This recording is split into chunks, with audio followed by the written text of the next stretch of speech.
பிரம்ம முகூர்த்தத்தில் எழுந்து விளக்கேற்றி வழிபட்டால் நீங்கள் மனதில் நினைத்த வேண்டுதல்கள் எதுவாகினும் அது உடனே நிறைவேறும் என்பது தெய்வ வாக்காக இருந்து வருகிறது. பிரம்ம முகூர்த்த நேரம் என்பது அதிகாலை 3 மணியிலிருந்து 5 மணி வரையிலான காலகட்டத்தை குறிக்கிறது. இக்காலகட்டத்தில் பிரபஞ்சத்தின் சக்தி அதீதமானதாக இருக்கும். எப்போதுமே பெண்கள் விடிய காலையிலேயே எழுந்துவிட வேண்டும். பிரம்ம முகூர்த்தத்தில் கண் விழித்து யார் முகத்தையும் பார்க்காமல் வாய் கொப்பளித்து விட்டு சிறிது குளிர்ந்த நீர் குடித்து விட்டால் லட்சுமி கடாட்சம் எப்போதும் வீட்டில் கிடைக்கும் என்பார்கள். பிரம்ம முகூர்த்தத்தில் எழுந்து விளக்கேற்றும் பொழுது குளித்திருக்க வேண்டும் என்கின்ற அவசியமில்லை.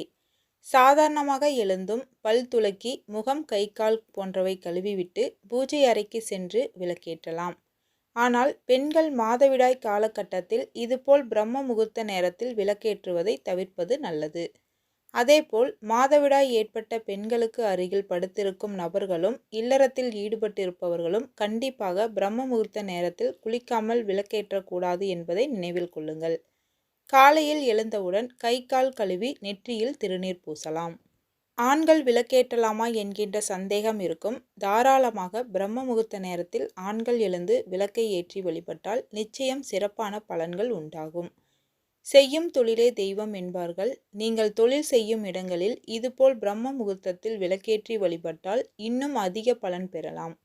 அதேபோல பிரம்ம முகூர்த்தத்தில் எழுந்து விளக்கை ஏற்றுபவர்கள் கட்டாயம் வாசல் தெளித்து கோலம் போட்ட பின்புதான் விளக்கேற்ற வேண்டும்.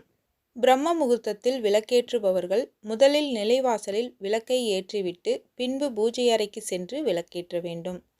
30 தேவர்களும் அகிலம் ஆளும் தெய்வங்களும் பிரம்ம முகூர்த்தத்தில் பூமியில் உலா வருவதாக ஐதீகம் உண்டு. எனவே வாசல் தெளித்து கோலம் போட்டு நிலைவாசலில் விளக்கேற்றி வைத்தால் அவர்கள் நம் வீட்டுக்குள் வருவார்கள் என்பது ஐதீகம்.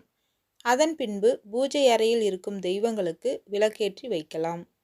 இப்படி பிரம்ம முகூர்த்தத்தில் எழுந்து விளக்கை ஏற்றிவிட்டு பின்பு மறுபடியும் தூங்கலாமா என்கின்ற சந்தேகம் பலருக்கும் இருக்கும். தேவர்களும் தெய்வங்களும் உங்களை ஆசிர்வதிக்கும் பொழுது உங்கள் வேண்டுதல்கள் அனைத்தும் அப்படியே நடக்கட்டும் என்று வாழ்த்துவார்கள். அந்த சமயத்தில் நீங்கள் தூங்கிக் கொண்டிருந்தால் அப்படியே உங்கள் வாழ்க்கை அமையட்டும் என்று கூறிவிடுவார்கள். அனைத்து தேவர்கள் மற்றும் தெய்வங்களின் ஆசிர்வாதம் நமக்கு அவ்வளவு எளிதாக கிடைத்துவிடாது. ஆனால் இந்த பிரம்ம முகூர்த்த நேரத்தில் எழும்பொழுது இத்தகைய வரம் கிடைக்கிறது. வாழ்க்கையில் பெரிய இடத்திற்கு சென்ற பல சாதனையாளர்களின் கதையை கேட்டால் அவர்கள் அதிகாலையிலேயே எழும் பழக்கம் உடையவர்களாக இருப்பார்கள். ஆரம்பத்தில் சிரமமாக இருந்தாலும் போக போக உங்களுக்கு அதுவே பழகிவிடும். 10 நாள் இப்படி பிரம்ம முகூர்த்தத்தில் எழுந்து வழிபாடு செய்து உங்கள் அன்றாட வேலைகளை செய்து பாருங்கள். நீங்களே ஆச்சரியப்படும் அளவிற்கு உங்கள் வாழ்க்கையில் ஒரு மாற்றம் நிகழும்.